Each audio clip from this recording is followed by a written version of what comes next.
बिस्मिल्लाहिर्रहमानिर्रहीम, अस्सलाम वालेकुम। आज की वीडियो फिर बच्चों के हवाले से बनाने जा रहा हूँ।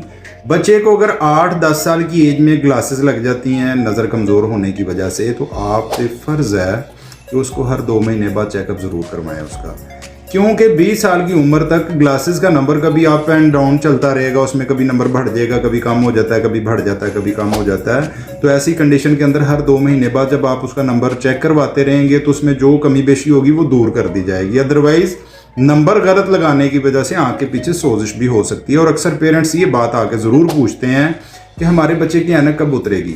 अगर तो बच्चे का नंबर माइनर है, -1 या +1 के करीब है, बच्चा कॉन्स्टेंटली ऐनक लगाए तो उसका नंबर उतर सकता है। लेकिन अगर इससे नंबर बड़ा है तो फिर 20 साल की उम्र तक उसको मुसलसल ऐनक लगानी चाहिए। 20 साल की उम्र में पहुंच के जब कोई थोड़ी बहुत कमी बेशी रह जाएगी उस नज़र में, तो उसको लेज़र के ज़रिए भी उतारा जा सकता है। फ़िलहाल ज़रूरी बात यह